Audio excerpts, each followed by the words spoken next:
à un moment donné, il y a quelque chose qui vous interloque, n'hésitez pas à prendre la parole, ce sera avec plaisir qu'on puisse en discuter.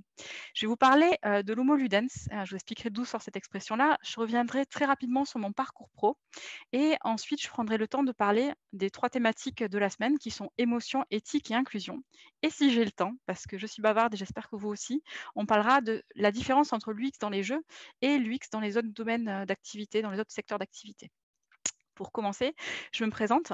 Donc moi, c'est Manu, je suis ingénieure de formation, j'en parlerai un peu plus tout à l'heure et aujourd'hui, je suis Consumer Science Manager chez Asmodee. Asmodee, c'est une entreprise, géniale et que j'adore, qui fait des jeux de société et aussi des jeux vidéo.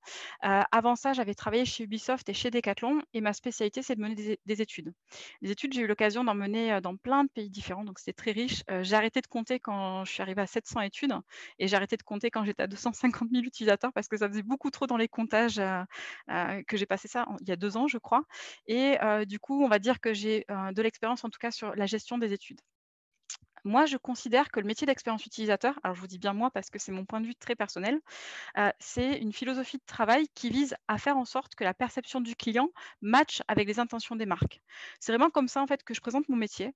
Il y a plein d'autres façons de le voir et il y a plein d'interprétations. Moi, en tout cas, c'est celle-ci que je communique et je vous l'ai dit, je considère que c'est une philosophie. C'est une philosophie de travail, une approche de travail plus qu'un métier et je considère que n'importe qui dans l'entreprise peut porter l'expérience utilisateur. L'objectif de l'expérience utilisateur quand on travaille, il est pour moi à 3 niveaux. Le premier, et je pense que c'est celui sur lequel 70 des gens travaillent, c'est d'éviter qu'il y ait des pain points. Enlever les aberrations, enlever les problèmes, lever les freins à l'usage. Ça, c'est tout ce qu'on va parler d'utilisabilité, de gestion des pain points, de problématiques, de tests utilisateurs, et cetera, et cetera. Le deuxième step, qui est possible que quand on a fait le premier, c'est de commencer à faciliter la vie de l'utilisateur, lui enlever ses hésitations, garantir la compréhension et puis chercher une cohérence. Le cerveau humain a vraiment besoin de consistance et de cohérence et plus le produit ou l'application que vous allez lui servir va être cohérence, plus il va apprécier ça. Et la troisième étape qui est possible que quand on a fait les 2 premières, c'est de séduire et de provoquer du liking, donc de l'amour en fait, de l'attachement envers la marque ou envers le jeu ou envers quoi que ce soit, de provoquer un effet waouh et de procurer le flow. On parlera très, très rapidement du flow, j'imagine que mes collègues, consoeurs et confrères vous en ont déjà un petit peu parlé. Ça pour moi, c'est l'étape numéro 3. Et ce qui est intéressant dans le jeu vidéo, c'est que l'attente des utilisateurs, elle est souvent, déhiérarchisée par rapport à d'autres, secteurs d'activité ou s'il y a des bugs, bah, c'est pas si grave que ça tant qu'on a le flow et tant qu'il y a l'effet waouh. Donc c'est ça qui va être un peu spécifique dans l'univers du jeu dont je vais vous parler aujourd'hui. Juste comme je suis très bavarde, il y a pas mal de conférences que vous pouvez aller voir, en ligne pour en savoir plus sur mon job. Je fais beaucoup de conférences autour de l'UX et de la data, parce que pour moi, c'est l'avenir, de nos métiers. Donc n'hésitez pas à aller en voir. Il y en a une qui est spécifique sur le jeu vidéo que sur à laquelle j'ai participé du Game UX Summit de Célia. Il y en a d'autres sur la personnalité qui est aussi un gros dada. Enfin, ce qui m'a mené en fait à l'UX, c'est la discipline que j'apprécie le plus et j'ai fait un petit focus, au Game Camp sur la personnalité dans le jeu vidéo et après il y a quelques autres petites conférences si vous voulez en savoir plus. Là, l'objectif pour moi, c'est de vous transmettre, des learnings sur, et d'échanger surtout parce que j'ai pas la science infuse sur d'autres aspects. Je vais vous parler aujourd'hui de l'homo ludens. Alors c'est une expression que vous allez retrouver dans un livre, je ne prononcerai pas le nom de l'auteur, j'ai trop peur de me tromper, mais qui explique qu'en fait le jeu a vraiment une fonction sociale. Enfin, c'est pour les êtres humains, mais aussi on verra pour les animaux, et qu'en gros, c'est une fonction adaptative également.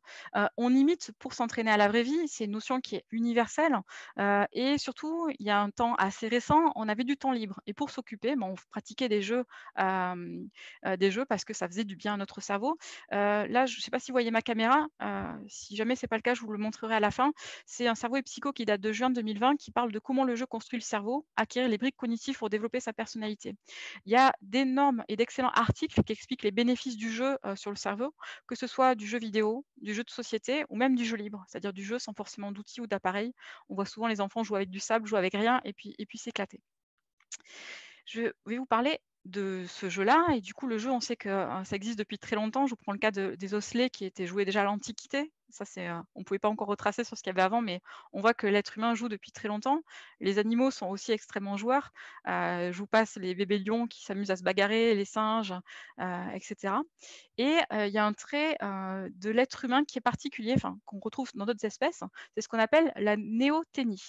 La néothénie, ça veut dire la conservation des traits juvéniles jusqu'à très tard, en fait, dans la vie.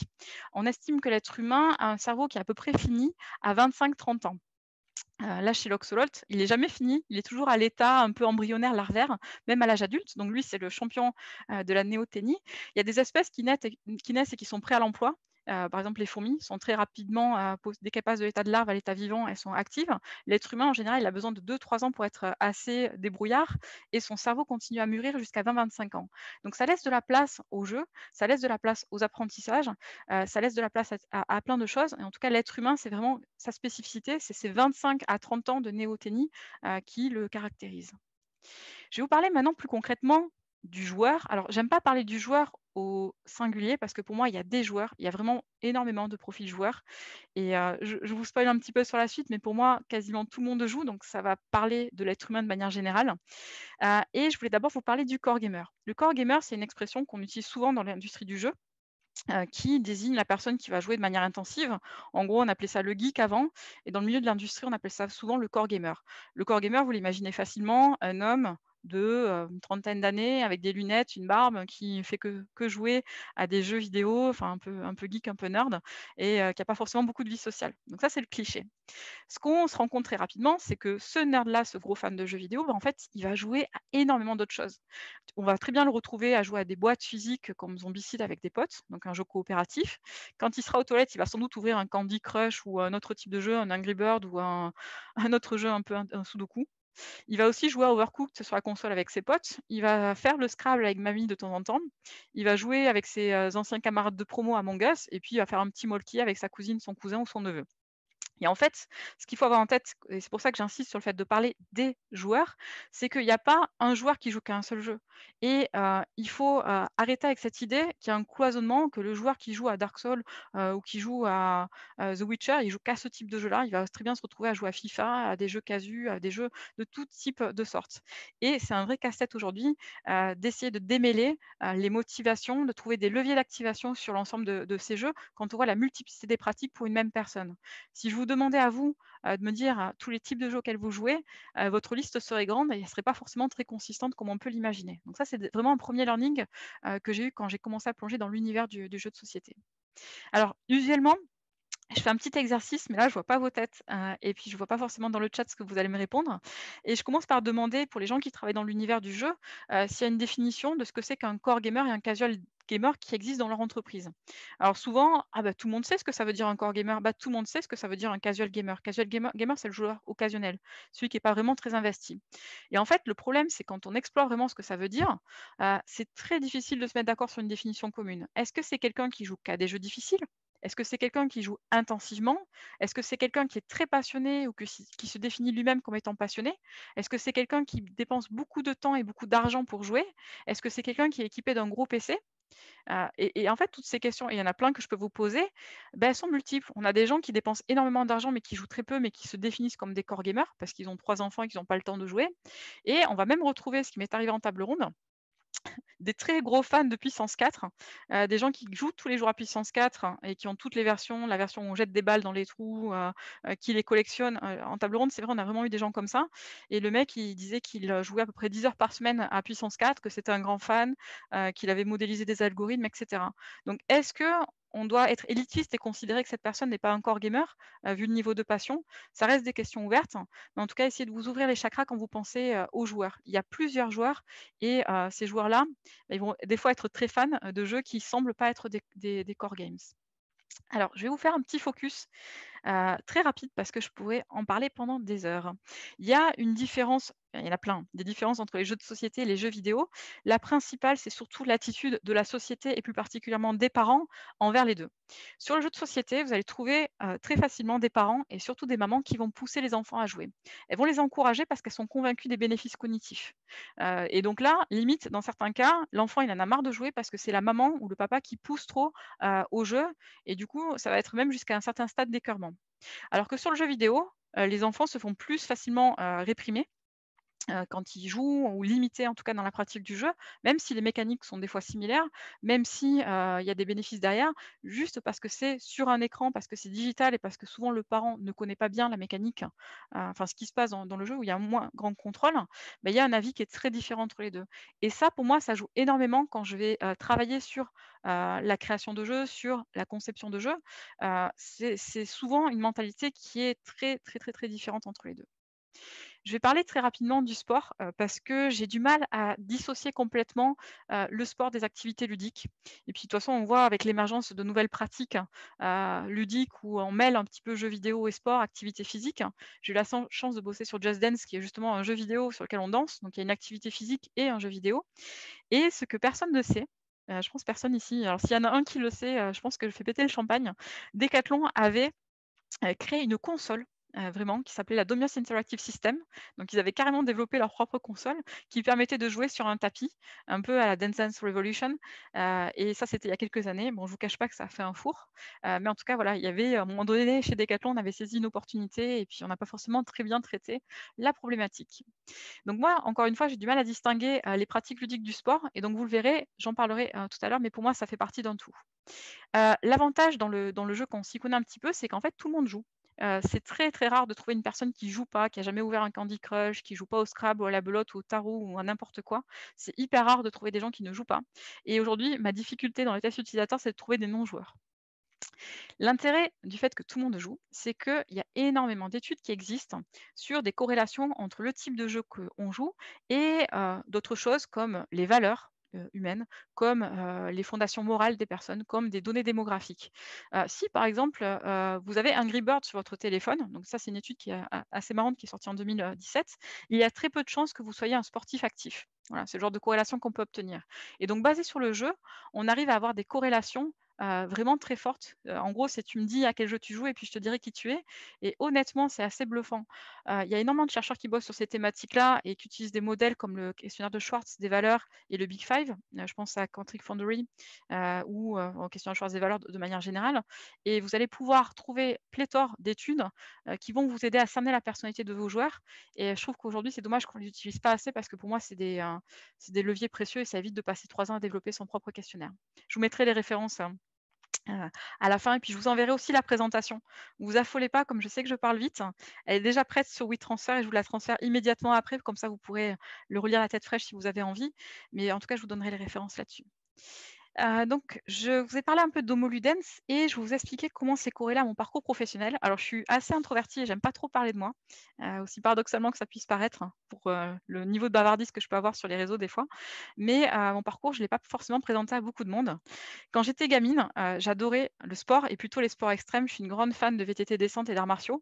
Les arts martiaux, je pense que j'aime ça parce que je jouais beaucoup à Street Fighter, Unreal Tournament, enfin des trucs un peu, baston, un peu FPS quand j'étais gamine et j'adorais aussi les jeux de société type jeux d'échecs et mastermind.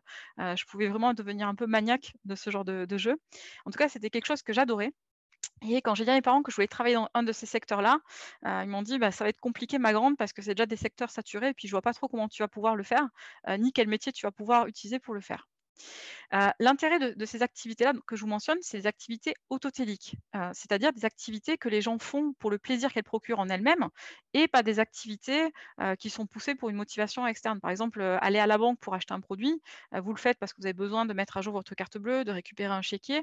Vous le faites pas pour le plaisir que vous procure l'activité. Alors que ces activités-là, comme le sport, les jeux vidéo, les jeux de société, sont des activités autotéliques. Du coup, quand j'ai passé mon bac, j'ai dit à mes parents que je voulais faire 2 métiers. J'hésitais beaucoup. Je voulais être ou psychologue pour robots, donc ça commençait un petit peu à arriver et je me suis dit: «Ce serait fascinant en fait d'aider, d'être un peu le traducteur, d'expliquer aux robots comment fonctionnent les êtres humains» ou je voulais être philosophe. Ce à quoi mes parents m'ont rétorqué que c'était pas des vrais métiers et que si ces domaines m'intéressaient là, je pourrais les étudier en lisant des bouquins, en regardant des conférences et cetera.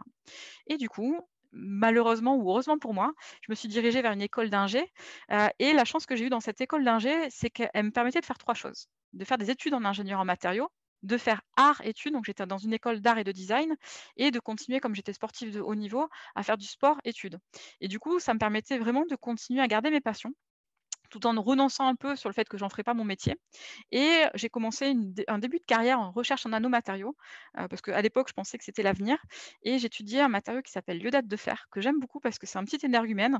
Lui, quand on lui envoie de la lumière dessus, il double la fréquence de la lumière et du coup, on devait développer une application pour permettre en fait à ce iodate de fer de se mettre dans le cerveau, pour faire de l'imagerie cérébrale, pour détecter du cancer, pour détecter d'autres problématiques et du coup, il y avait aussi quelque chose d'éthique qui, moi, résonnait en moi dans ces matériaux-là. Finalement, j'ai eu de la chance. J'ai été recrutée par Decathlon et mon premier poste, c'était ingénieur produits et technologies. Je m'occupais, alors moi qui adore la couleur, ça tombait bien, je m'occupais des vélos. Alors j'adore le vélo, ça tombe extrêmement bien aussi. Et pendant 4 ans, je me suis occupée justement de travailler sur la décoration des vélos. C'était passionnant parce que j'ai pu voyager, alors j'ai fait 100 heures de vol d'avion les 6 premiers mois de ma carrière, donc principalement en Asie et en Europe, pour voir des fournisseurs, pour développer des produits, pour développer des matériothèques, pour essayer de travailler un petit peu sur ces thématiques-là. En ingénierie et ce qui est surprenant quand on vient que de l'UX ou d'autres champs, le domaine est quand même relativement bien verrouillé. C'est-à-dire qu'il y a des documents comme les techniques de l'ingénieur, vous allez pouvoir trouver vraiment tout ce qu'il vous faut pour pratiquer votre métier correctement. Vous avez des normes ISO qui honnêtement sont vraiment des vraies normes ISO, contrairement au domaine de l'UX, on en reparlera tout à l'heure, qui font des fois un nombre de pages, enfin ça fait mal à la tête de le lire. Il y a des outils comme l'analyse fonctionnelle, les normes internes et plein de gros mots, si vous voulez, je vous les dirai, les spécifications, les SOP, les QC sheets, etc. Il y a de la statistique, il y a de la recherche académique qui est partagée. Il y a des fédérations professionnelles qui sont hyper actives, en termes de formation, diffusion des bonnes pratiques, défense du métier et cetera et il y a des experts qui sont reconnus internationalement. C'est-à-dire que si jamais vous avez une problématique ou une question, sur l'ingénierie, vous avez toujours une personne qui est compétente sur ce domaine-là et dont c'est le domaine d'expertise et qui serait ravie, moyen monétisation pour vous aider. Là où sur les sciences humaines, c'est un peu plus complexe, pour diverses raisons. Déjà parce qu'il y a des courants qui sont différents. Par exemple, en France, on reste avec des barrières entre la psychocognitive, la psycho-expérimentale, la psychodifférentielle, enfin, les champs sont assez la psychopathologie sont assez cloisonnés. Là où dans d'autres pays, comme notamment au Canada et aux US de plus en plus, on a une approche holistique de ces disciplines-là. Mais bref, je ne vais pas en parler plus longtemps parce que sinon ça va vite m'agacer. Mais voilà, en tout cas, sachez qu'en ingénierie, il y a des choses intéressantes. J'entends un bip bip, est-ce que ça veut dire qu'il y a quelqu'un qui veut parler? Non? OK, Non, ça doit venir de OK. là. Je vais vous raconter maintenant comment j'ai plongé dans l'univers de l'UX. Alors ça, c'est une petite anecdote que je reprends, parce qu'elle est fondatrice sur, pourquoi j'ai travaillé dans l'expérience utilisateur. Donc je vous le disais que je travaillais sur les vélos et puis, pendant les 4 premières années où j'étais là, il y avait une ou 2 personnes, hommes, blancs, la quarantaine de préférence, qui choisissaient les couleurs des vélos pour l'ensemble, de la gamme Between.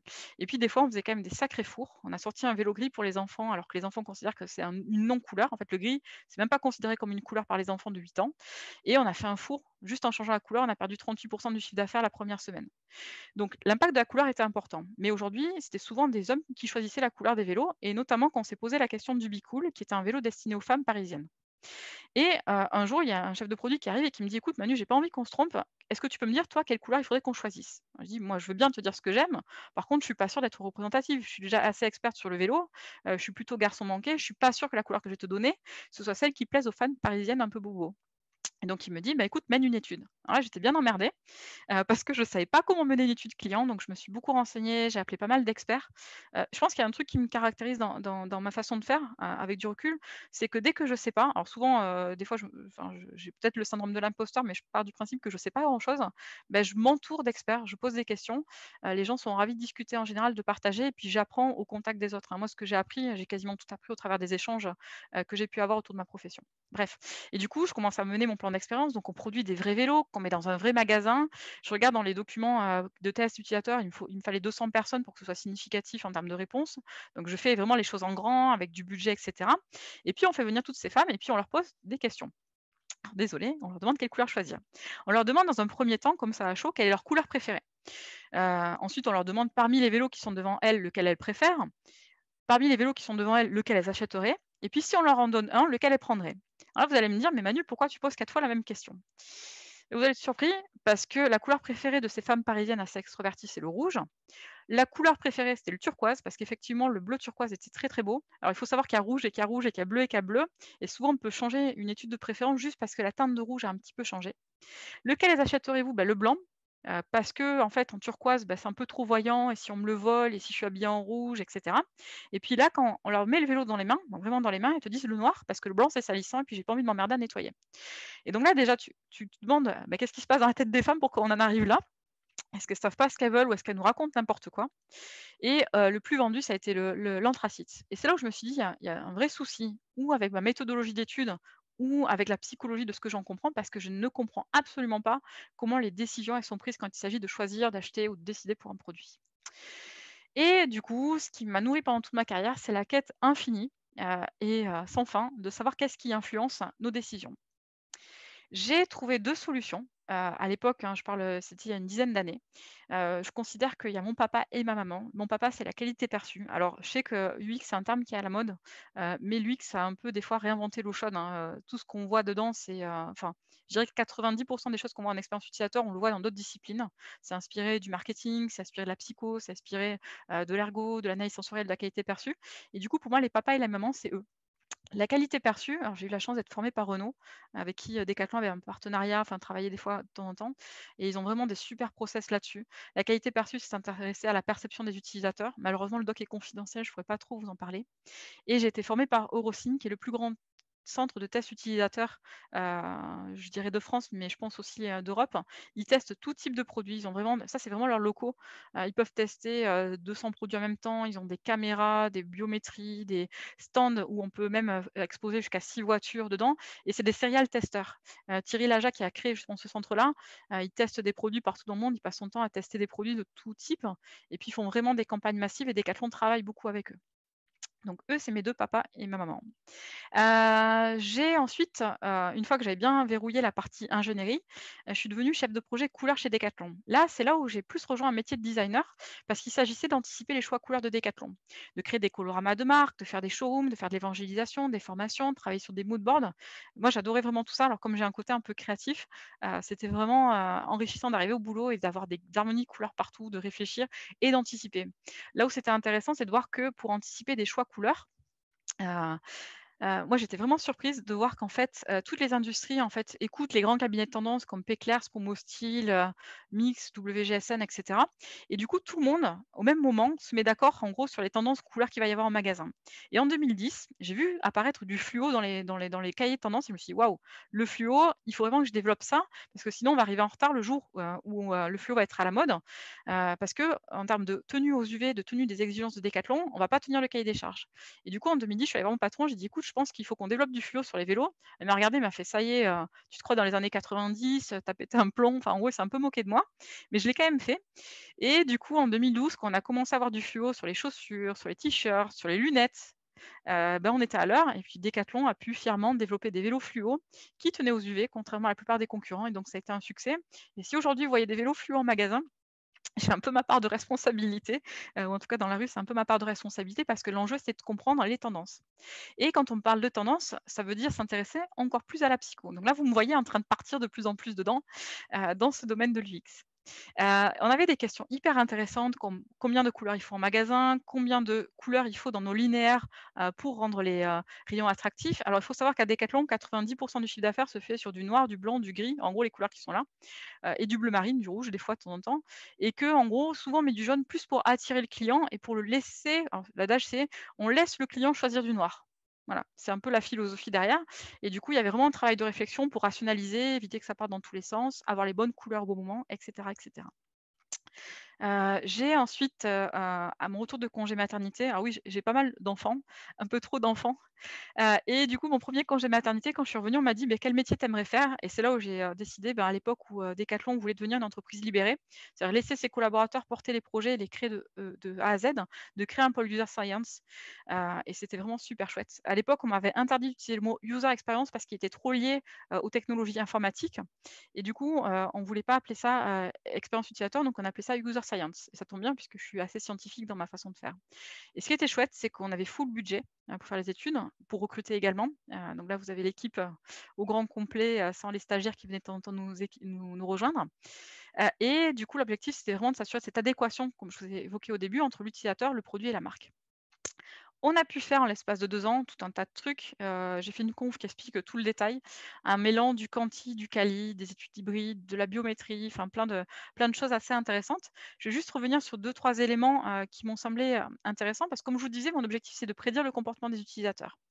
Et du coup, sur les matériaux, C'est relativement simple de prédire comment ça va se passer. Il y a des logiciels qui modélisent le comportement. Par contre, sur l'être humain, c'est quand même un sacré foutoir d'essayer de savoir comment il va finir par se prédire. Du coup, quand on faisait les tests utilisateurs, on faisait appel à beaucoup de biométrie, j'en parlais tout à l'heure, à la lecture du non-verbal. Donc là, cette madame, elle testait le t-shirt qu'elle porte ici et là, on l'a prise en photo, enfin elle était filmée donc avec son accord, au moment où elle nous dit que le produit est génial. Je ne sais pas si vous voyez sa tête, donc elle est en train de pincer sa bouche, elle est en train de se gratter derrière la tête et à ce moment-là, elle nous dit: «Le produit est génial». Donc on a une note de satisfaction autour de 9 sur 10. On met le produit en magasin, le produit, ça a été un four et les avis clients étaient catastrophiques. Donc on a essayé vraiment de tout faire pour, s'assumer en fait, s'abstenir du déclaratif. Donc en gros, on faisait des énormes sessions de tests. On faisait jusqu'à 500 tests utilisateurs par, semaine. On faisait vraiment des grosses sessions où tout le monde était convié, ou même nous, on faisait des pratiques sportives avec eux. Je crois qu'il y a des semaines, j'ai dû faire, 30 heures de sport, j'étais HS, j'avais perdu 5 kilos. Mais on faisait vraiment du sport avec les utilisateurs pour être avec eux, pour les comprendre, pour les enregistrer, pour voir ce qui se passait dans leur tête et du coup, on faisait même des tests pour valider nos méthodes de test. Par exemple, on faisait des faux tests avec des produits dont on connaissait les résultats et puis on changeait les données que la personne connaissait sur le test. On testait, si elle connaissait le prix, si elle connaissait pas le prix, s'il faisait chaud dans la salle, pas chaud dans la salle et en fait, on essayait de voir quels paramètres influençaient, les résultats des tests. Donc on faisait du méta-test en quelque sorte et du coup, on faisait aussi comme on faisait 500 tests par, par session, et ben, on faisait de la méta-analyse. C'est-à-dire qu'on regardait pour tous les tests quels étaient les paramètres qui donnaient un impact le plus fort sur le test utilisateur. L'objectif à Decathlon, et j'ai eu la chance que ce soit ça, c'était qu'on ne sortait pas un produit sans l'avoir testé auprès d'au moins 30 utilisateurs. C'est le strict minimum qu'on imposait en tout cas là-dessus. Et l'objectif à long terme, c'était d'arrêter de faire des tests utilisateurs parce que chaque test utilisateur devait donner des règles de conception. Et une fois que ces règles de conception étaient appliquées, il n'y avait plus besoin de tester le produit parce qu'on s'assurait qu'avec des bonnes règles de conception, il n'y avait plus besoin de le tester. Donc c'était la vision qu'en tout cas on avait à Decathlon.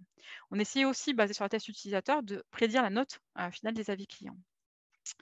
Moi, je me suis vite rendu compte que j'allais avoir un gros problème, c'est que je connaissais pas assez bien ce qui se passait dans la tête des utilisateurs. J'arrivais pas à donner des explications. J'arrivais à décrire, j'arrivais à peu près à prédire, mais j'arrivais pas du tout à expliquer. Et donc j'ai repris ma formation en psycho, donc je me suis inscrite en licence. Donc, de toute façon en psycho, on peut pas arriver en master 2 directement. Donc j'ai tout repris depuis le début. En cours à distance, donc ben, je travaillais la journée, et puis je bossais le soir ma licence en psycho et j'ai eu la chance d'avoir des super profs qui m'ont fait découvrir des disciplines pour lesquelles je suis encore passionnée, aujourd'hui et mon mémoire, de psycho, je l'ai fait sur le nudge. Et en gros, l'objectif pour moi, c'était, pourquoi est-ce que le message de l'OMS de faire 30 minutes d'activité sportive par jour, il n'est pas entendu par les utilisateurs, alors qu'on sait que 80 des gens veulent être en bonne santé? Pourquoi est-ce qu'on ne fait pas de l'activité sportive? Et du coup, l'idée, c'était de comprendre comment est-ce qu'on pouvait trouver des leviers, pour aider les gens à se mettre en mouvement, à pratiquer davantage le sport. Et du coup, la technique que j'ai utilisée, c'est la technique d'auto-affirmation, où en gros, on demande à une personne de rédiger un essai sur les choses qui sont importantes pour lui dans la vie de tous les jours, comme la créativité, la famille. Ensuite, on lui montre le message de l'OMS et ensuite, on lui demande s'il a envie de pratiquer davantage le sport. Et en fait, quand on fait d'abord ce petit exercice de 2 minutes de réfléchir sur les valeurs, on se rend compte que les gens, 30% de plus ont envie de pratiquer beaucoup plus et qu'il y a un effet durable de plus de 6 mois sur l'intensité de pratique sportive suite à ce protocole de test. Il y a aussi d'autres façons de travailler le nudge. J'en parlerai pas, j'ai pas forcément le temps. Mais en tout cas, voilà, c'est des techniques de nudge que j'ai pu étudier et qui faisaient l'objet de mon mémoire. J'ai commencé au fil du temps à modéliser ce petit doc, et après j'arrête de parler de Décathlon, où j'ai essayé de vous expliquer comment est-ce que, pour moi, les décisions sont influencées, comment est-ce qu'on définit nos préférences et nos attentes. Je vous le partagerai, vous inquiétez pas, il y a les slides parce qu'il y a pas mal d'éléments dedans. Pour moi, ce qui fait qu'un utilisateur décide, de certains éléments, c'est déjà les enjeux. S'il y a des faibles enjeux, par exemple, si, moi j'achète 10 jeux par mois, et puis, que j'en achète un qui est tout nul, enfin et que je m'en fiche en fait, bah, forcément, je vais pas faire attention à beaucoup de choses. Je vais pas lire les fiches produits, je vais pas lire les avantages produits, je vais pas regarder des vidéos, je m'en fiche. Par contre, si je suis étudiant et que j'ai un faible budget et que j'attends Cyberpunk depuis, déjà plusieurs longues années, là, les enjeux, ils sont méga forts et du coup, mon attention va être maximale à tous les éléments, au buzz, enfin, je vais être en veille dessus. Donc déjà, les enjeux, c'est une clé de la prise de décision. Il y a ensuite le contexte. Si vous êtes seul ou à plusieurs, si vous êtes de mauvaise humeur, si vous êtes dans un endroit qui sent mauvais, qui sent bon, il y a tout ça qui va, aussi modifier votre comportement. On s'est rendu compte en magasin Decathlon que si vous achetiez des produits avec votre famille, vous allez acheter plus de produits pas chers, alors que si vous êtes seul, vous allez acheter plus de produits chers. Donc ça aussi, ça me montre l'influence. Et ensuite, il y a la phase. Si c'est la première fois que vous jouez à un jeu vidéo ou si vous jouez tous les jours, dans votre vie, ça va avoir un immense impact. Et en plus de ces 3 paramètres sur lesquels vous avez pas forcément beaucoup de moyens d'action, il y a des caractéristiques individuelles qui poussent à la décision. Si par exemple, on s'intéresse à ce qui fait qu'une femme ait choisi un maillot 1 pièce ou un maillot 2 pièces, pour aller à la plage, il y a tout un tas de paramètres, mais je peux imaginer facilement que l'IMC, le nombre d'enfants, heu et la culture dans laquelle la personne vit vont être un impact ou son âge, vont être un impact majeur sur le choix de son produit. Et en fait, à chaque fois que je bosse sur un projet, la première question que je me pose, c'est dans ce graphe-là, quels sont les éléments qui sont clés, qui sont importants et qui vont conditionner la décision, l'attente et la préférence. J'utilise ce graphe-là aussi pour construire mes personas, où je vais mettre par exemple enjeu, contexte, phase, personnalité, dans ces personas-là parce que voilà. Et du coup, bah, je vous invite à utiliser cet outil-là, si vous en avez envie et si vous pensez qu'il est utile pour vous. Juste pour finir avec Decat, comme je vous disais qu'on avait full moyen, c'était chouette parce qu'on a fait de la biométrie, de l'électroencéphalogramme, électroconduite électrodermale, pupillométrie, plein de choses et on a eu la chance de tester le langage design. Alors, la biométrie, il ne faut pas s'en servir pour faire, pour comme un bazooka pour tuer une mouche, hein. Il faut s'en servir vraiment quand, vous êtes en train de travailler sur quelque chose qui est vraiment très, au feeling émotionnel. Donc pour moi, la biométrie est parfaitement adaptée pour travailler sur des langages design. Elle est un peu moins adaptée pour faire un test d'utilisabilité et encore moins adaptée quand vous êtes en train d'étudier la vente d'une pile, par exemple, hein, parce que c'est pas les mêmes enjeux. Et du coup, on avait, évalué, justement en biométrie, l'impact émotionnel des images que vous voyez, des formes de design, des couleurs et des mots. Et ce qui est intéressant, c'est qu'il y a une vraie, différence, si vous êtes quelqu'un qui pratiquait du crossfit, le mot transpiration, ça va vous faire monter le son au cerveau, vous allez devenir tout excité, tout content, ça va faire battre votre cœur plus vite. Alors que si vous êtes quelqu'un qui aime le yoga, les activités douces et cetera, le mot transpiration, ça va être vu comme étant quelque chose de très désagréable pour vous. Donc vous allez avoir un rejet et du coup, on peut bosser sur ce genre de schéma et là, vous voyez qu'on commence à y mettre un petit peu des émotions. On va parler d'émotions après, mais voilà. C'est le genre d'outils qu'on a pu utiliser, c'était super chouette ça.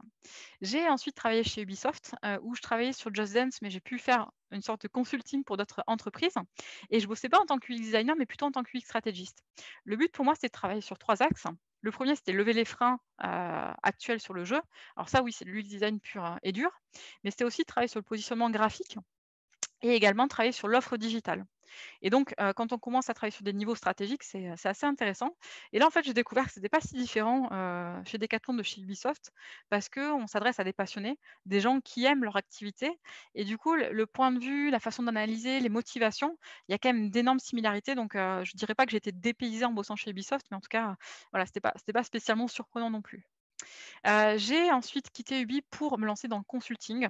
J'ai travaillé pour pas mal de boîtes, hein, plutôt type CAC 40, j'ai fait des trucs, enfin, je pense qui m'ont marqué professionnellement, très fort. Donc c'était chouette ces 3 années de consulting. J'ai pu aussi aider bénévolement des auto-entrepreneurs à créer des boîtes sur, l'accompagnement des enfants en difficulté scolaire, enfin sur des choses qui me plaisaient beaucoup.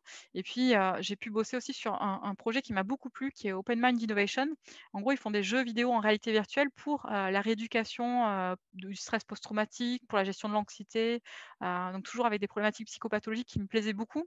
Ils mettaient de la psychométrie dedans, ils mettaient, plein de choses qui m'ont vraiment fascinée et passionnée et en termes de technologie aussi, c'est assez incroyable ce que j'ai pu apprendre, avec eux. Heu et puis après, j'ai bossé avec des influenceurs, mais ça, de toute façon, on s'en fiche un petit peu puisqu'on est là pour parler du ludique. Donc maintenant, je travaille pour Asmodée. J'ai commencé à bosser pour eux en 2017 en tant que freelance et puis j'ai pas résisté à la tentation de les rejoindre en tant que salarié, en 2019 parce que c'est vraiment une super boîte. Donc Asmodée, vous savez, ça fait des jeux, enfin on fait des jeux vidéo et des jeux de société. Il y a des jeux qui sont assez connus comme Catan, Seven Wonders, Dixit, Jungle Speed, Double. Il y a des jeux qui sont un peu moins connus en France, mais qui sont connus dans d'autres pays et puis surtout, en fait, on fait aussi des jeux vidéo et ça, pas forcément les gens le savent, qui sont des adaptations en fait ou des transpositions ou carrément des nouveaux jeux, mais basés sur des licences, que l'on peut avoir.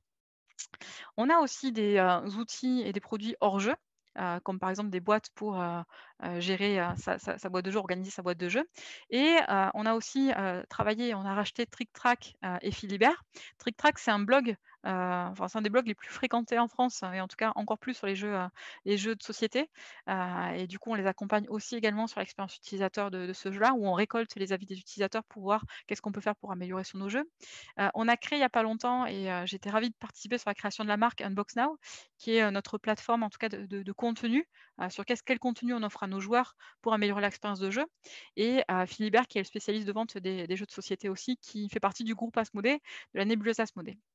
Et du coup, ce que j'aime beaucoup chez Asmodée, c'est qu'il y a une énorme maturité sur l'expérience utilisateur. Alors ça se voit pas toujours sur les jeux. En général, ça se voit quand même beaucoup, mais il y a forcément des trous dans la raquette puisqu'on peut pas travailler sur tous les jeux et on n'est pas mature là-dessus, sur tous. Mais en tout cas, c'est une entreprise sur laquelle il y a une énorme maturité en expérience utilisateur. Je pense qu'avec Decathlon, dans certains services, je suis sur les 2 entreprises que je connaisse qui ont le plus haut niveau en maturité en expérience utilisateur. Je vous parle très rapidement de la matrice de Kekendo. C'est en gros une matrice qui permet de voir une entreprise, elle en est où, en termes de maturité sur l'expérience utilisateur.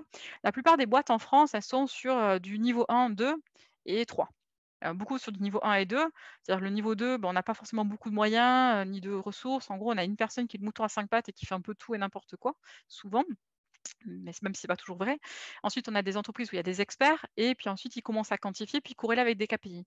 Moi, ce que j'aime chez Asmodée, c'est quand il y a les big boss, enfin les stakeholders qui me disent: «Bah, c'est l'utilisateur qui a raison», et des fois j'ai pu entendre: «Bah, nous on s'était trompé, on pensait faire ça, mais c'est l'utilisateur qui a raison, donc on va écouter l'utilisateur», et des fois avant de prendre l'utilisateur, la première question qui se pose, c'est: «Ben, qu'est-ce qu'il en pense? Qu'est-ce qu'on fait?»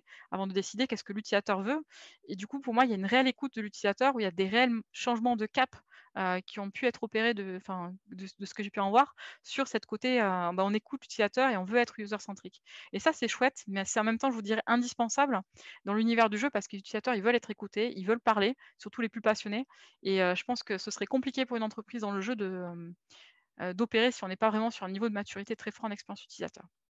Donc vous avez compris, j'aime bosser chez Asmodée, et j'ai la chance aujourd'hui d'être accompagnée par, Tom et Corentin, qui travaillent avec moi. Tom qui a un profil psycho et Corentin qui a un profil marketing. Oui, je suis pas raciste des marketeurs, au contraire, je pense qu'il faut collaborer ensemble. D'ailleurs, je suis rattachée à la division marketing et on est directement, rattachés à la direction, monde, et je bosse aussi main dans la main avec un data analyst qui est dans l'équipe aussi. Donc ça, c'est hyper important pour moi dans l'UX, d'avoir accès à la donnée parce que, enfin, on en a besoin et puis ça va accélérer les informations, et puis surtout un peu, et ce que j'aime aussi beaucoup, c'est qu'on s'entoure de partenaires externes qui sont extrêmement, compétents, en tout cas qui nous apportent énormément de choses là-dessus, parce qu'on n'a pas la prétention de réinventer l'eau chaude en interne, encore une fois. On veut plutôt s'entourer de partenaires externes qui sont très compétents. J'ai la chance de bosser sur des sujets stratégiques. Alors souvent, les gens pensent que je travaille sur un jeu en particulier. Ça peut m'arriver, mais c'est pas la majorité de mon travail. Je peux pas tout vous dire non plus de ce que je fais, mais je vous donne juste un petit overview de, quelles sont mes missions principales. Je travaille sur la classification des jeux, quelles recommandations on peut faire, quand une personne aime tel jeu, qu'est-ce qu'il faut aimer, comment est-ce que les joueurs classifient les jeux. Je travaille sur la segmentation stratégique, c'est en gros une quantification des personas.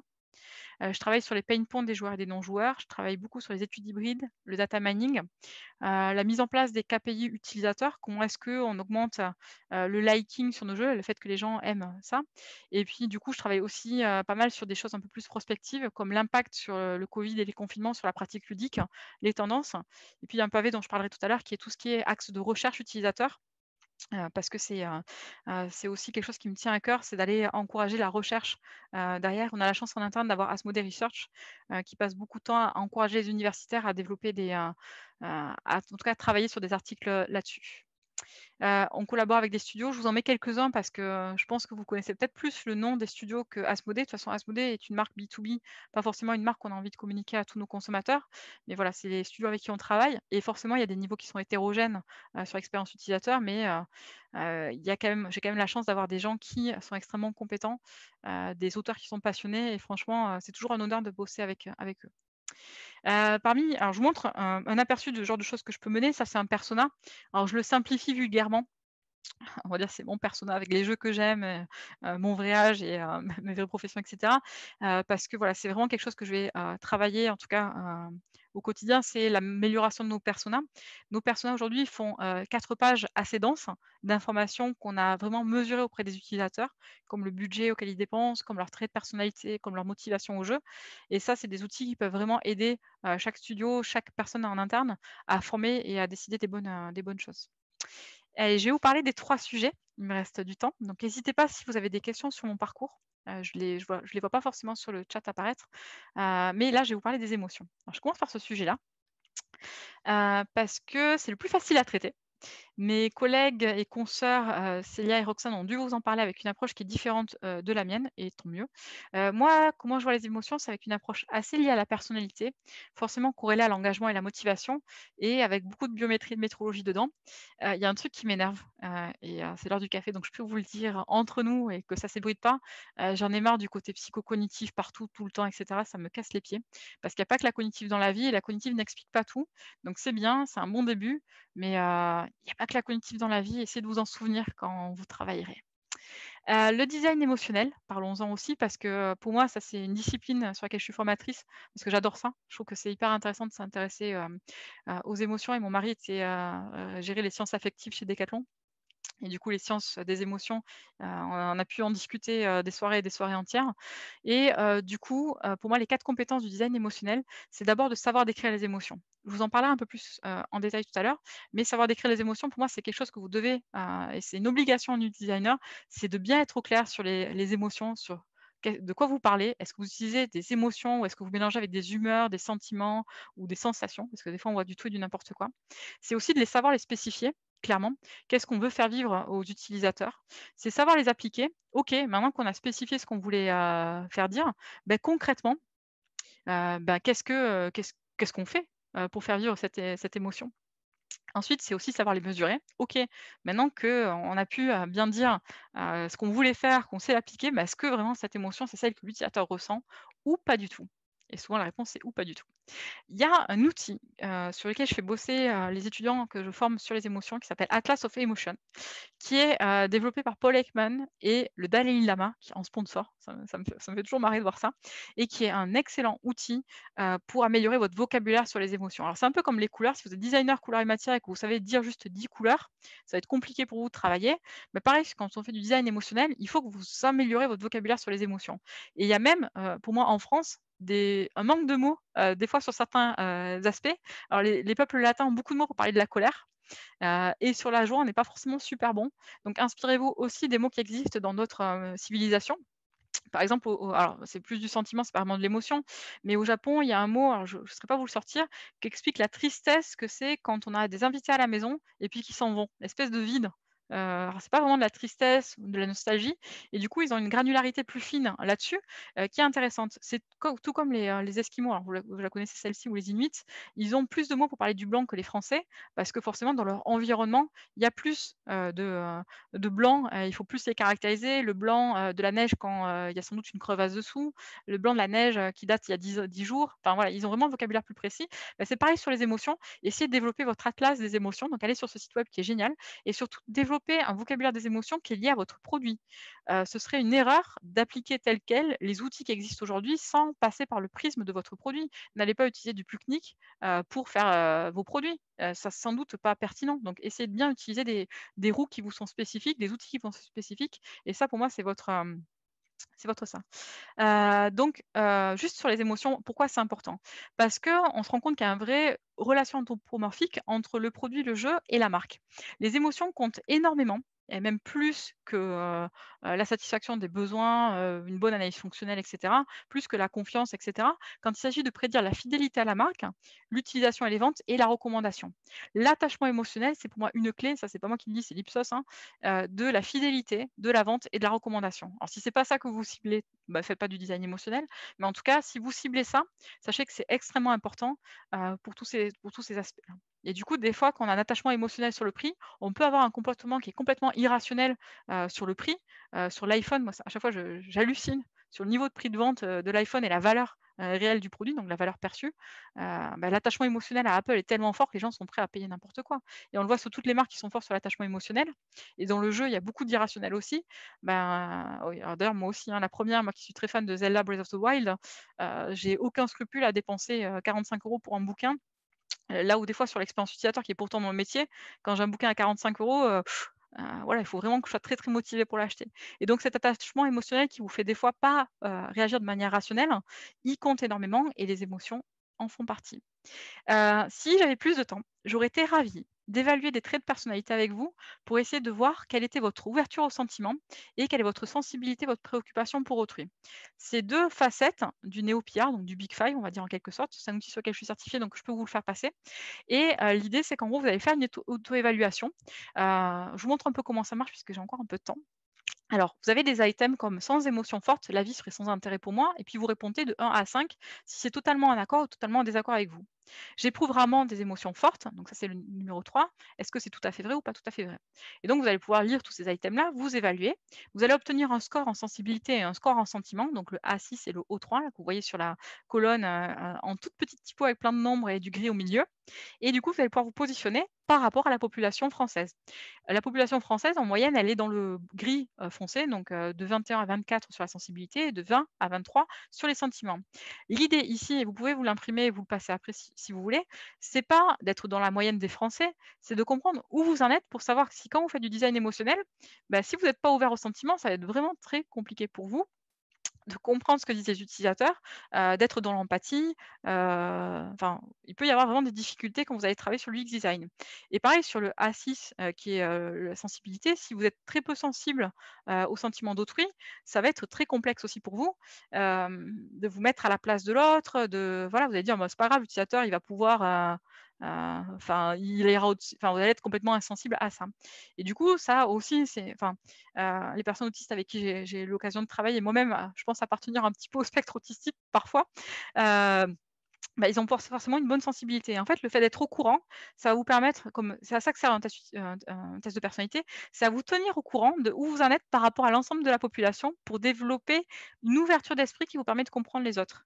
Et c'est vraiment quelque chose qui a été un gros déclic sur moi, c'est quand j'ai passé mon premier test de personnalité, je me suis dit: «Oh putain, ça m'apprend plein de choses sur moi et ça m'apprend surtout sur quel domaine je suis vraiment très différente de la moyenne. Le test de personnalité, je le précise et souvent je le dis pas, c'est une photo à l'instant T de qui vous êtes. Des fois, c'est à cause d'un contexte. Si vous êtes très stressé, forcément votre score à l'anxiété va être élevé. Si vous êtes relax, alors que vous êtes, en ce moment, bah, de caractère, c'est peut-être votre ADN ou votre, génétique qui est comme ça et du coup, on va pouvoir, mieux se connaître et puis surtout identifier si est-ce qu'il y a des trucs qui posent problème? Si oui, bah, on essaie d'évoluer et s'il y a des trucs qui vous posent pas problème, bah, tant pis, c'est comme ça et puis tant pis pour vous. Donc voilà, c'est comme ça que moi je vois la personnalité et du coup, juste pour revenir sur les émotions, ce test-là va vous permettre de vous évaluer. Pour parler des émotions parce que, enfin, vous le savez, j'ai un côté hyper scientifique et j'aime bien savoir ce qui se passe vraiment et de l'observer. J'adore l'imagerie. J'ai travaillé dans un laboratoire, d'imagerie justement, en stage et je pense que c'était les meilleurs moments de ma vie d'aller observer, regarder, décortiquer, que ce soit des matériaux ou des humains, ça me passionne. Alors pas décortiquer des humains, on est bien d'accord, mais analyser en tout cas ce qui se passe, dans leur corps, dans leur tête et cetera et du coup, ça, c'est un doc qui me sert de rappel, c'est que les émotions, en fait, ça peut se voir sur le corps. Alors, je sais pas si vous voyez mon écran, j'imagine que oui, mais là, j'ai une montre qui, en fait, qui traque mon niveau de stress. Donc là, je suis plutôt au repos, donc je suis assez détendue. Elle traque plein de trucs. Elle traque ma fréquence cardiaque, les variabilités de ma fréquence cardiaque, et j'adore tout ce qui est tracking. Je suis un peu, maniaque de ça. Heureusement que je travaille parce que sinon je ferais que ça. Et du coup, vous avez ici un très bon graphe qui vous explique où la chaleur monte dans votre corps quand, vous avez froid, quand vous êtes en colère. Donc, ce qui est marrant, c'est quand vous êtes en colère, vous avez le sang qui arrive au niveau des poings et du coup, pour activer votre corps, pour le préparer à l'action. Les émotions, pour moi, je le vois vraiment comme étant alors souvent, je vois: «Apprenez à réguler vos émotions, apprenez à votre enfant à gérer ses émotions». Pour moi, les émotions, c'est un héritage, de l'évolution. Alors je suis très courant, enfin, je ne nous distingue pas vraiment des animaux sur très peu de choses, en fait, hein. Je considère que l'être humain, c'est un animal comme un autre, avec un niveau de langage plus complexe, un niveau d'expression plus complexe. Donc j'ai une philosophie assez, bah, ce que font les animaux, a priori nous aussi et du coup les émotions, elles sont très viscérales, très ancrées et pour moi c'est un résultat de l'adaptation. L'être humain s'est adapté, les émotions heureusement qu'elles sont là pour nous aider à décider. Il ne faut pas essayer de les inhiber, il faut juste bien les identifier, pas se tromper, pas exprimer de la frustration alors qu'on est en colère. Enfin, lundi ils en ont très bien parlé dessus du coup, mais c'est adaptatif et le patient PJ qui est étudié beaucoup en psycho, il a eu un accident cérébral où son centre de l'émotion ne fonctionnait plus, donc tout ce qui est amygdale et limbique et du coup, alors qu'il avait gardé toutes ses compétences cognitives, donc un QI très élevé, le mec, il a raté toute sa vie, il n'arrivait plus à rien faire parce qu'il avait plus le centre des émotions qui parlait. Donc les émotions, elles sont importantes et là, je vois dans le chat qu'on parle de QI. Le QI, c'est intéressant, parlons-en. plus tard, peut-être à la fin si on a le temps, mais il faut s'en méfier un petit peu aussi, hein, parce que il y a plein de fausses croyances sur le quotient intellectuel. Et donc du coup, les émotions, on les voit physiquement. Et comme on les voit physiquement, on peut les mesurer physiquement. Alors moi, j'ai pu utiliser caméra thermique, conduite électrodermale, analyse de la voix, pupillométrie, EEG et rythme cardiaque, qui sont assez intéressants et qui pour moi sont des indicateurs sur lesquels il est très difficile de mentir, à moins qu'on ait un comportement particulier. Du coup, j'aime bien les utiliser. Par contre, les utiliser pas pour n'importe quoi. C'est, enfin, j'ai déjà vu des gens, ils m'ont dit: «Oui, est-ce que tu peux me donner des recommandations à faire du eye tracking, pour le parcours d'achat?» Je vous dis pas le nom parce que sinon je vais me faire allumer si, s'ils écoutent, mais bref, pour un parcours d'achat d'un truc qui coûtait 10 € quoi, enfin, allons-y mollo, faites déjà juste bien les choses, ne vous emmerdez pas à aller, à tirer, au bazooka sur une mouche comme je le dis souvent. Et du coup, ce que vous pouvez faire sur des produits plus simples, c'est plutôt d'essayer de travailler sur des émotions, à votre façon, avec des outils qui sont adaptés pour votre projet. Là, c'est un truc que j'ai développé, alors c'est inspiré de Plutnik et de plein d'autres choses, de bibliographie et en fait, moi, ce que j'essaie de faire, c'est les émotions qui sont ressenties face à un objet ou une personne ou une application. C'est important ce ressenti face, parce qu'une émotion sans objet, est-ce que ça vaut vraiment le coup de l'intégrer dans l'expérience utilisateur? Puisque vous soumettez un objet, enfin, du coup, essayez déjà de faire un petit peu un tri entre les humeurs et tout ça et du coup, ce que je fais, c'est que souvent, je sélectionne pour mon sujet, en particulier lesquels sont les plus probables. Je fais souvent ça, un test utilisateur où d'abord, je fais un pré-test où on sélectionne avec les utilisateurs les émotions qui sont potentiellement ressenties et ensuite j'en garde, allez, 8 à 12 que j'expose sur mon sujet en particulier. Donc voilà, on va parler d'Ekman, on va pas parler des émotions primaires, ils en ont déjà beaucoup parlé, mais elles sont là et inspirées par ça. Je vous montre aussi, ce que je travaille beaucoup parce que vous savez, j'aime beaucoup le text mining, l'utilisation des mots parce que les mots ont un impact émotionnel très fort. Ça, c'est un outil développé par Oxford où en gros alors je vous le fais très simple. Vous avez sur chaque colonne des scores, OK? Valence, moyenne, arousal, moyenne et dominance, moyenne et word frequency. La valence émotionnelle, c'est est-ce que c'est positif ou négatif? Plus le score est élevé, plus c'est positif. Alors là, je vous ai mis que des mots positifs. Forcément, triomphe, joie, miracle, maman, affection, victoire, tout ça, c'est des émotions qui sont très positives, donc vous avez un fort score, là-dessus. Vous avez la roussale, c'est à quel point c'est intense. Donc c'est positif, mais est-ce que c'est intense ou pas intense? Parce qu'on peut avoir une émotion très positive et pas intense et du coup, la roussale aussi va vous permettre de voir. Par exemple, le mot, joie, il a un super aroussal, le mot, friendly, amical, un peu moins. OK? Et ensuite, vous avez la fréquence dans le langage. Vous allez être beaucoup plus surpris dans un jeu si je vous parle de triomphe, que si je vous parle de victoire, puisqu'il apparaît que dans très peu de cas. Et donc ce genre, d'outils, moi je m'en sers énormément, pour, travailler dans les jeux, comment on reward, comment est-ce qu'on récompense, parce que c'est des choses qui sont utilisées et étudiées sur des milliers de personnes. Je vous parle rapidement de motivation parce que pour moi, c'est le nerf de la guerre quand on parle d'émotion. La motivation, c'est la composante, ou le processus qui règle l'engagement de l'individu sur une activité précise. Alors, on va forcément parler d'engagement, mais du coup, l'idée, c'est de comprendre qu'est-ce qui va déclencher l'activité, avec une intensité souhaitée et qu'est-ce qui va aussi assurer sa prolongation jusqu'à l'aboutissement ou l'interruption de l'acte. Donc de bien comprendre tout ça. Forcément, la motivation, c'est une composante principale de l'apprentissage, ça génère de la productivité et cetera et cetera et cetera. C'est lié à l'engagement, donc là, pour le coup, c'est l'attitude d'intérêt envers un objet, une marque et une activité. Alors pourquoi je vous parle de motivation? Parce que dans le jeu et comme dans les activités sportives, alors pour le coup, dans les activités sportives, la motivation, elle est quand même plutôt bien travaillée, alors que dans le jeu, c'est quand même le gros foutoir. Vous allez trouver autant de théories que de personnes qui ont bossé sur le sujet, alors que dans le jeu, dans le pardon, excusez-moi, dans le sport, il y a, François Curie qui a écrit un bouquin qui est super sur la motivation, qui est derrière. Je vous ferai une photo de ma bibliographie, ma bibliothèque qui est derrière qui lui, pour le coup, étudie bien le sujet. Et en fait, au début, quand je suis arrivée dans le jeu vidéo, j'ai commencé à lire tous les articles sur la motivation.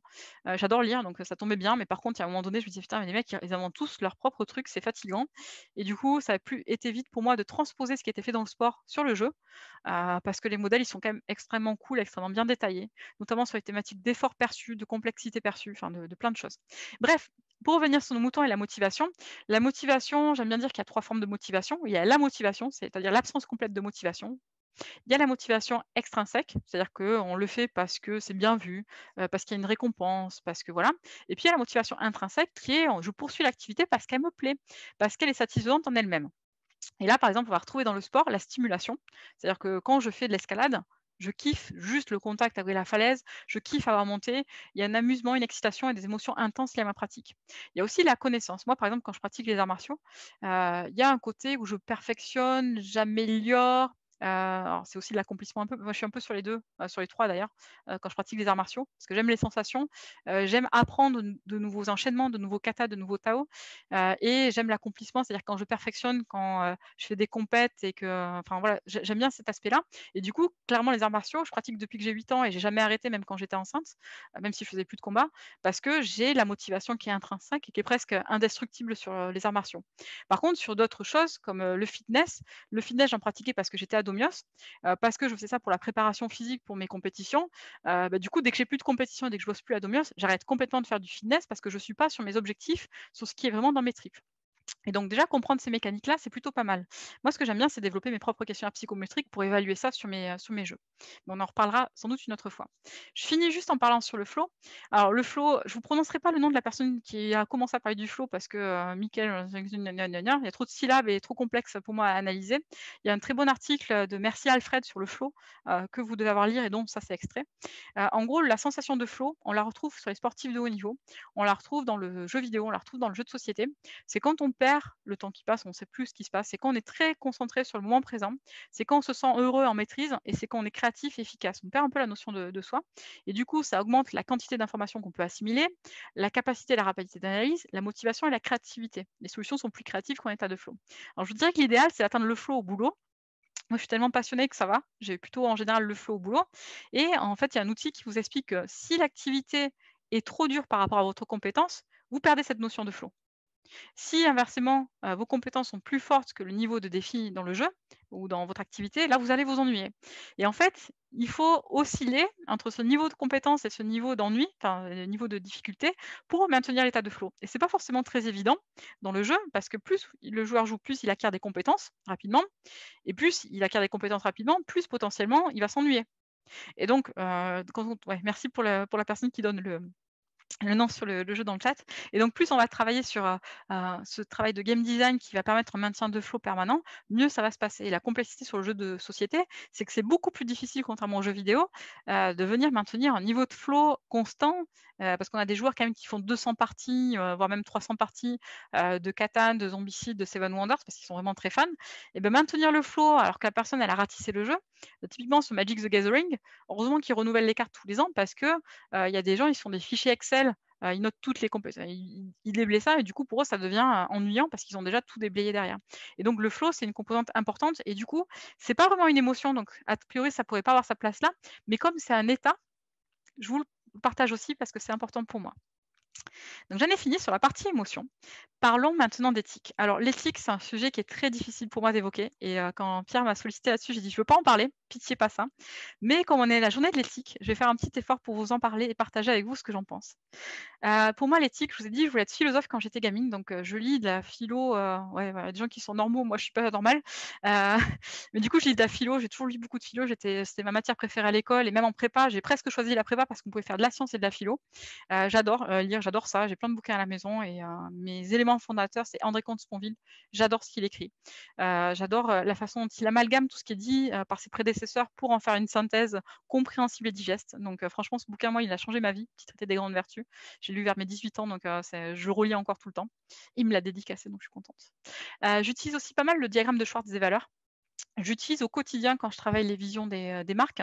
Par exemple, quand on travaille sur un studio et qu'on essaie de travailler sur sa vision, on va forcément parler des valeurs. C'est quoi les valeurs, de votre studio pour vos joueurs? Est-ce que vous êtes plutôt orienté, sur la bienveillance ou plutôt sur le pouvoir? Alors, vous voyez qu'il y a une opposition souvent, symétrique, hein. Quand on est très orienté sur la sécurité et l'ordre social, on vote en général pour un certain parti politique, alors que si on est plutôt sur la stimulation, le plaisir et l'autonomie, on est plutôt sur d'autres partis politiques, si vous voyez ce que je veux dire. Et du coup, chaque individu a son système de valeurs. Donc souvent, je fais passer le questionnaire de Schwartz des valeurs, à mes stagiaires, à moi, je partage le mien sans aucun souci. L'idée, c'est plus de voir qu'on est tous différents. Il n'y a pas de bonnes valeurs ou de mauvaises valeurs, hein. C'est juste, une question d'éducation, de société, de point de vue, mais voilà. En tout cas, soyez ouverts là-dessus et du coup, l'éthique pour moi, c'est est-ce que déjà ces valeurs, elles sont appliquées? Vraiment et souvent, plus la personne, elle dit: «Moi, j'ai des valeurs» et cetera, plus on va la retrouver dans une situation où en fait, ces valeurs, elle va essayer de les imposer à un autre, elle va essayer de ça, donc je me méfie vachement. Je suis très méfiante sur, en général, ce que les gens racontent sur eux-mêmes. Moi, au début, comme je vous disais, je voulais être la philosophie et ça, c'est ma tête après 4 ans de travail éthique. Je suis quelqu'un, enfin, je vous l'ai dit, je suis sportive de haut niveau, j'étais sportive de haut niveau, donc je suis très, très, très impliquée. J'avais aucun souci chez Decathlon quand je bossais 70 heures par semaine, ce qui m'arrivait notamment quand tu es en déplacement en Chine, que tu te lèves à 6 heures pour aller voir ton fournisseur, que tu finis les réunions avec le fournisseur à 20 heures, que tu manges avec le fournisseur jusqu'à 22 heures et puis que tu dois finir ta journée de travail à 2 heures du matin. Tu peux faire ça pendant 3 semaines, c'est aucun souci pour moi parce que je m'investis pour mon job. En revanche, chaque année, on me disait: «Beh, écoute, je t'augmente pas». Je fais: «Mais c'est quoi le problème?» J'ai réduit mes temps de développement de 30, j'ai diminué le prix de mes vélos de 20. Pourquoi je suis pas augmentée? Bah, parce que, du coup, plus tu en fais, plus on t'en donne. OK. Et beh, pendant 4 ans à travailler comme une dératée, à bosser, tout le temps, à faire quasi j'ai presque arrêté le sport d'ailleurs, hein. C'est paradoxal qu'en travaillant chez Between, j'ai arrêté de faire du vélo.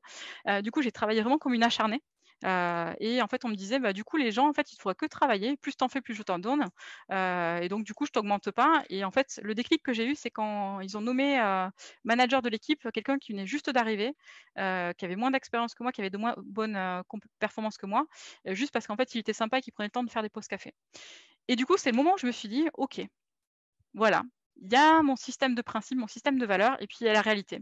Qu'est-ce que je fais? Est-ce que je continue comme ça et puis dans 10 ans je fais un burn-out? Ou est-ce qu'à un moment donné j'essaie d'être maligne et que je me dis que, bah, à un moment donné, il va falloir que j'apprenne à être un peu souple sur mes valeurs, quand la fin en justifie les moyens? Et donc, du coup, je dis pas que je suis pas éthique et que j'ai changé du tout au tout. J'essaie, mais j'ai conscience qu'il y a des fois, quand je travaille pour des grosses entreprises du CAC 40, bah, mes valeurs, je me m'assois un petit peu dessus quand même, parce qu'il faut vivre pour manger et que des fois, en fait, on n'a pas forcément le choix. Je vous parle de moi, l'éthique en pratique.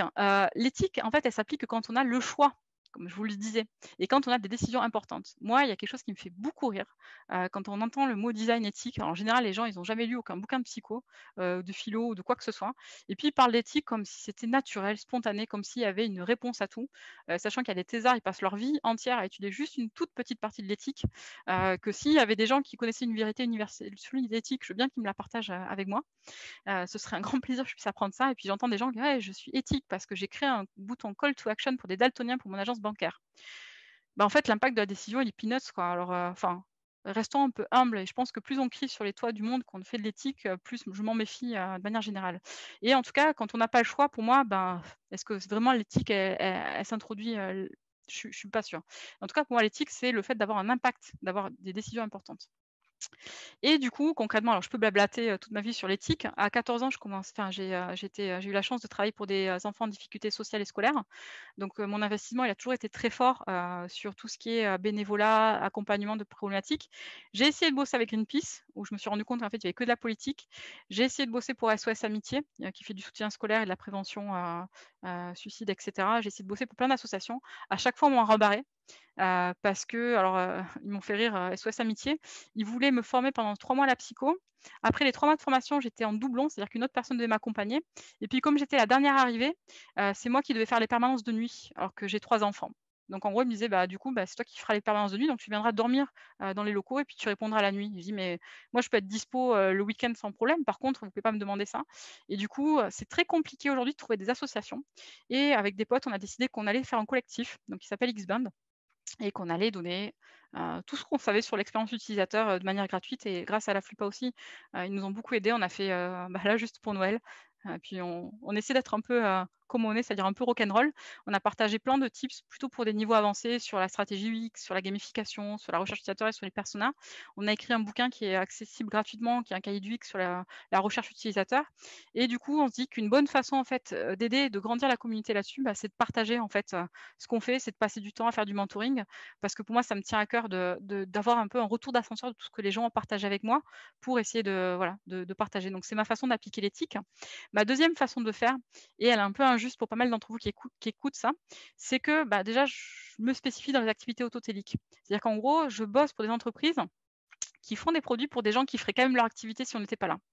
Et du coup, quand je bosse pour des banques ou pour des assurances ou pour d'autres, pour de la téléphonie, je me sens pas à l'aise, je suis pas bien parce que je me dis, bah, en fait, j'oblige les gens à passer du temps sur des écrans, j'oblige des gens à faire des choses qui, en fait, me semblent pas éthiques et du coup, franchement, il y a des moments où je me sens vraiment pas à l'aise dans certaines prestations parce que j'ai l'impression que je pousse les gens à vendre et à acheter.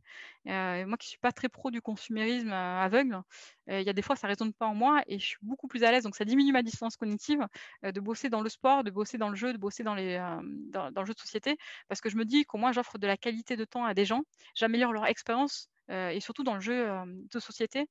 Ce que j'aime beaucoup, c'est qu'on permet à des gens de passer du temps, en famille, à se regarder dans les yeux, à pas être sur des écrans, à pouvoir discuter parce que le jeu de société peut servir aussi de icebreaker pour parler de thématiques, à créer de la connexion et à apprendre et je me dis que si je fais ça, ben, je peux être un petit peu éthique par moment. Hors record, je vais vous partager quelques petits trucs. Alors moi, ce qui m'énerve sur l'expérience utilisateur pour parler d'éthique, j'ai un peu cassé, le designer éthique et il y en a qui sont super et franchement, j'ai été très injuste de dire ça jusqu'au bout. Il y en a plein qui sont très bien, qui font de l'excellent travail et qui ont une position basse. Mais par contre, en expérience utilisateur, il y a un truc qui m'énerve, c'est l'UX bullshit. Je vous montre le cas là de x au carré égale 25. Ça, j'en vois presque tous les jours sur LinkedIn.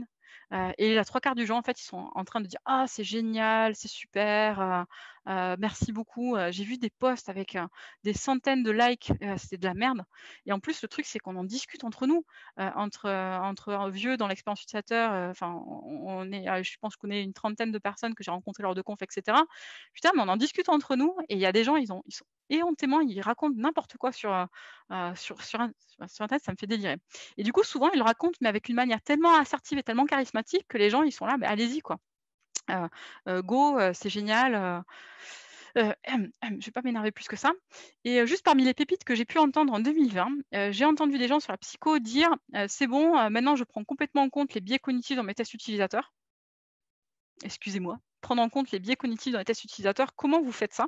Parce que la définition des biais cognitifs, enfin, si j'ai bien compris ce que ça voulait dire dans mes études, c'est que justement, les prendre en compte, c'est complexe et puis quand tu crois avoir compris que c'est un biais cognitif, ça veut dire qu'il y en a un autre qui se met en route, pour te faire croire que tu as compris quelque chose. Enfin, ça me semble être juste une énorme connerie.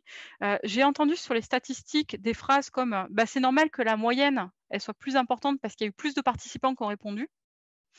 Alors si ça vous choque pas, moi ça m'arrache les oreilles. J'ai entendu des phrases comme, «L'indice de confiance est représentatif», ce qui veut absolument rien dire et en psycho franchement, sur la dissonance cognitive, je pense que je peux me faire un collier de perles de conneries que j'ai entendues et sur la personnalité, entre les gens, qui, me parlent limite d'astrologie, sur ce genre de thématique, je suis assez gavée. Donc juste soyez un petit peu méfiants.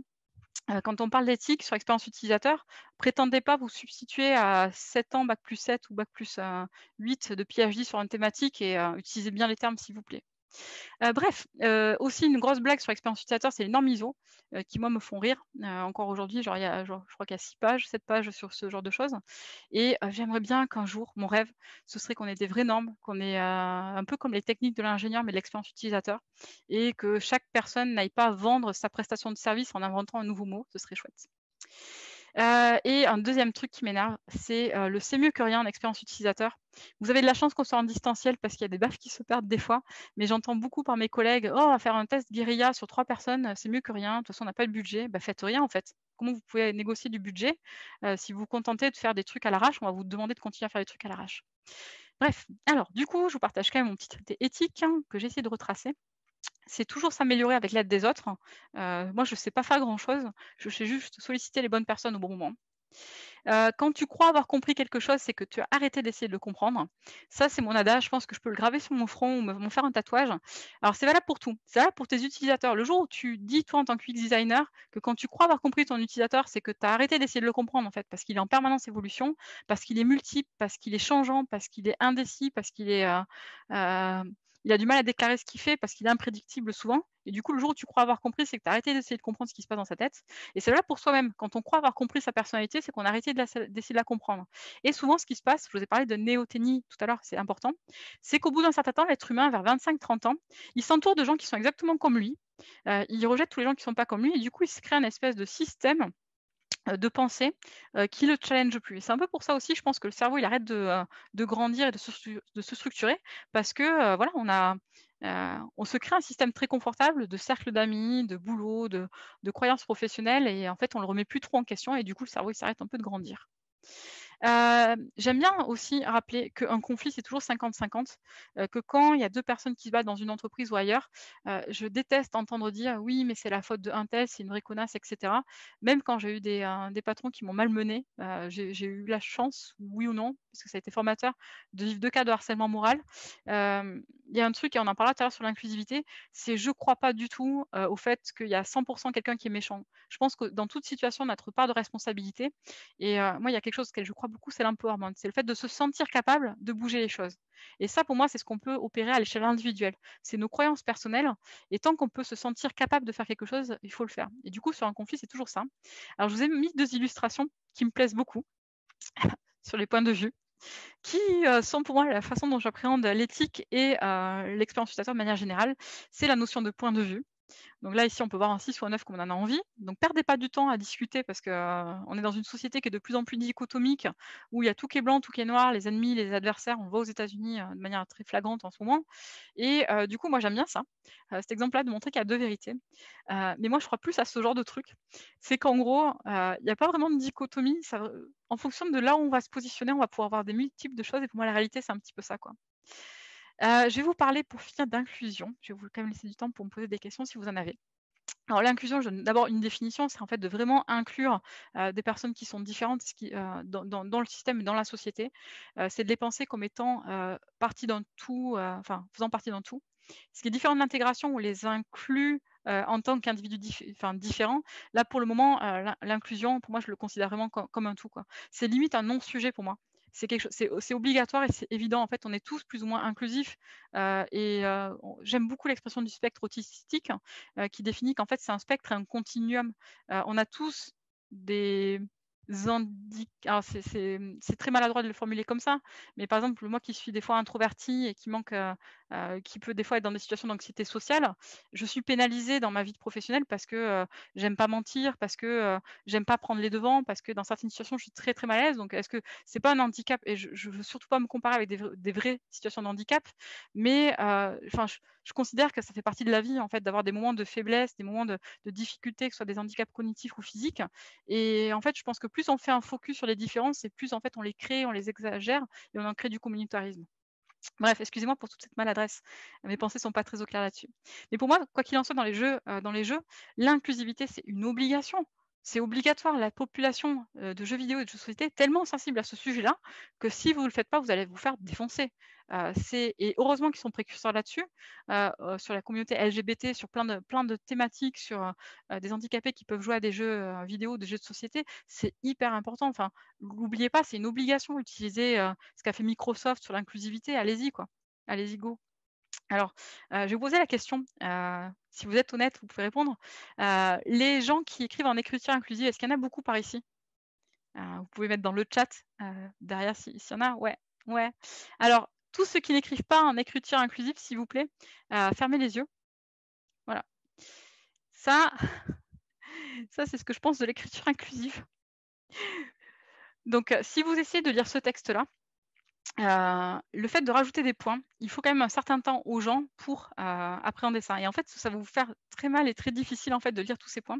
Moi, je déteste l'écriture inclusive, c'est un point de vue très personnel, parce que je préfère me battre individuellement, je préfère me battre sur, d'autres causes que ça et je trouve qu'en fait, on vient pénaliser le temps de lecture, l'apprentissage, enfin, les bénéfices cognitifs, ça vaut pas le coup. Donc s'il vous plaît, m'écrivez pas en écriture inclusive, faites ce que vous voulez. Le message derrière, je le cautionne et j'y crois beaucoup, mais ça pique, ça pique vraiment beaucoup. Moi, je suis très, quelqu'un qui croit à l'empowerment. C'est-à-dire que je pourrais me battre dans le féminisme. Alors pour la petite, information, je rigole beaucoup dans les jeux vidéo quand on dit qu'il y a pas assez de femmes, parce que quand je bossais pour la production à Decathlon, on était 6 femmes pour 200 personnes. OK? Moi, quand je parle de mon métier, je dis que je suis ingénieure. En plus, je suis garçon manqué. En fait, je m'en fous de la limite homme-femme. J'ai des activités, genre je fais des arts martiaux, du VTT descente, j'aime la bagarre, j'aime les jeux vidéo où on tape, enfin, et je suis maman, ça m'empêche pas d'être les 2 et je me maquille et je m'habille fémininement et en fait, je pense que plus on pointe le doigt là-dessus, plus c'est insupportable. Heu, on en fait des montagnes de tout ça. Évidemment, il a fallu que je négocie d'arrache-pied pour avoir un salaire supérieur à celui de mon mari. Il a fallu que je me batte dans certains cas. J'ai vécu des situations que j'aurais pas vécues si j'avais été une femme, mais c'est un avantage, un inconvénient comme un autre, comme être grand, comme être petit. Et du coup, en attendant que la société évolue et il faut qu'elle évolue, je préfère mobiliser mon énergie et mon temps pour donner de l'empowerment. Et typiquement, j'avais beaucoup aimé une des premières phrases de ma fille. Du coup, je pense que là, j'ai un peu réussi l'empowerment, mais peut-être un peu trop, qui m'a sorti à 3 ans, «J'ai rien peur», pour dire qu'elle avait peur de rien et tout ça. Et pour moi, c'est ça qu'il faut arriver à activer sur la société. C'est en attendant que le monde évolue et soit plus fair-play, sachant qu'il ne le sera jamais, plutôt que de se battre et de créer des trucs comme l'écriture inclusive, donnant le pouvoir aux gens, apprenant aux gens, aux femmes à négocier des salaires, donnant-leur la légitimité, reconnaissant des choses. Mais voilà, moi, c'est un petit peu, l'inclusif. Donc effectivement, le message, et vous le dites justement, il est important, sur ce qu'il est dit. Par contre, du coup, il est désagréable pour 75 des gens qui, du coup, voient ça de manière négative et en fait, est-ce que ça sert ou ça dessert le message au final? Je sais pas. Je trouve que le fond est génial, mais la façon que ça a pris et la perception, Wikipédia, pour information, ils ont fait un vote en interne pour savoir s'il fallait passer les articles en écriture inclusive. Il y a eu une levée de boucliers, sans précédent, qui a été documentée par le Nouvel Obs aussi, si vous voulez renseigner, sur le fait que, du coup, comme maintenant il y a un rejet de l'écriture inclusive, comme c'est pas forcément bien fait, maintenant du coup il y a un regain dans l'autre sens de ça. Donc essayez plutôt de travailler votre empowerment et battons-nous à notre échelle par notre exemplarité, pour montrer ça plutôt que de, des fois emmerder les gens. Chez Asmodée et je finirai là-dessus, l'inclusivité forcément c'est hyper important. On essaie de faire en sorte que, même les daltoniens puissent jouer. Pour info, en France, un daltonien, c'est un homme sur 8. Bon, en Asie, ils ont plus de chance, c'est 0,35 des hommes, donc c'est beaucoup moins. Mais du coup, voilà, trouver des solutions aussi, dans le jeu qui sont discrètes, mais qui sont quand même compréhensibles pour les daltoniens pour permettre de distinguer les couleurs de cartes. Du coup, chez Gaming Lab, qui est une entité d'Asmodée, on supporte beaucoup, et je vous dis encore une fois, vous battez pas sur l'écriture inclusive avec moi, hein, parce que je suis forcément en phase avec et en plus je suis une femme donc je peux vous le dire. Voilà, on supporte aussi beaucoup le jeu et l'égalité entre les genres, notamment et LGBT et cetera, parce que c'est des thématiques qui sont importantes aussi, pour nous. Et là, en ce moment, on a un projet d'adapter les jeux pour les personnes avec Alzheimer, parce que pour nous, c'est vraiment hyper, important et stratégique d'avoir aussi un positionnement fort là-dessus, parce qu'Alzheimer, c'est un vrai problématique de société et d'ici, 10 à 25 ans, ça va vraiment être un gros questionnement. C'est comment est-ce qu'on permet à des personnes âgées de maintenir une activité ludique? Donc voilà, j'en ai fini, là-dessus. J'ai peut-être 2-3 slides à vous partager sur la différence entre les jeux vidéo et le retail. Juste, une petite différence de manière générale. Dans les jeux vidéo, vous avez souvent, des passionnés qui bossent là-dedans. Alors, moi, j'ai la chance d'être que moyennement passionnée, hein. Je joue beaucoup, hein. Je pense que je joue 3 heures par jour, mais si je devais arrêter de jouer du jour au lendemain, ça me poserait aucun problème non plus. Mais souvent dans l'univers du jeu, vous avez des passionnés et du coup, ces mecs-là, ils sont capables de, partager, dans ce livre, c'est une mine d'informations, un collectif comme ça qui écrit une qualité d'information dans un bouquin. Enfin, franchement, même si vous faites de l'UX dans notre domaine, lisez-le celui-là parce c'est une pépite et les mecs, ils partagent gratuitement leur learning, c'est incroyable. Alors que dans les autres secteurs, on est plutôt sur une finalité business où on va travailler notre employabilité. Moi, j'ai plein de gens qui me contactent pour me dire: «Mais on veut travailler gratuitement pour toi». J'hallucine. Ouais, mais gratuitement, mais non, c'est du travail au black, moi je peux pas faire ça. Mais voilà, important aussi. Du coup, dans ce bouquin-là, il y a des outils, mais dont je me sers presque tous les jours, enfin, ou en tout cas au début de enfin, à mes stagiaires, en tout cas, je leur envoie. Au début de ma carrière, j'aurais bien aimé avoir ça. C'est les questions qu'on se pose sur l'utilisateur et les façons d'y répondre. Est-ce que quand on veut savoir qui est l'utilisateur, il faut faire des interviews, des tables rondes et cetera? Donc ça, dans ce bouquin-là, Game User Research, il y a des outils qui sont géniaux, pardon, pour, l'ensemble de vos projets. Ce qui est cool aussi, c'est que dans le jeu vidéo et les jeux de société, il y a énormément de gens qui partagent des informations. C'est incroyable. Franchement, j'hallucine sur la qualité des informations, y compris il y a des gens alors j'adore jouer à Magic the Gathering, mais il y a des gens qui écrivent des articles pour essayer de déterminer quelle est la personnalité des gens en fonction de la couleur qu'ils choisissent dans le jeu. Pour info, il y a 5 couleurs. Là où dans les secteurs d'activité, il y a, vraiment un secret professionnel. Moi, j'ai pas le droit de vous dire des trucs que j'ai développés à Decathlon. Vraiment pas. C'est interdit. Dans le jeu de société, des fois, je vois des trucs, je me dis: «Mais les mecs, ils devraient jamais parler de ça, quoi». Et donc voilà, je finis, cette partie-là pour vous laisser quelques minutes si vous souhaitez interagir avec moi avec une bibliographie partielle, des must, have read, en tout cas pour cette thématique-là. Il y en a plein, hein, il y a beaucoup de bouquins et je vous promets, je vous envoie une photo de ma bibliographie, très rapidement, là-dessus et immédiatement dans le chat, je vous partage tout de suite le lien vers la presse, comme ça j'oublie pas, que vous pouvez télécharger sur WeTransfer. Et je vous remercie, pour votre attention et vos commentaires.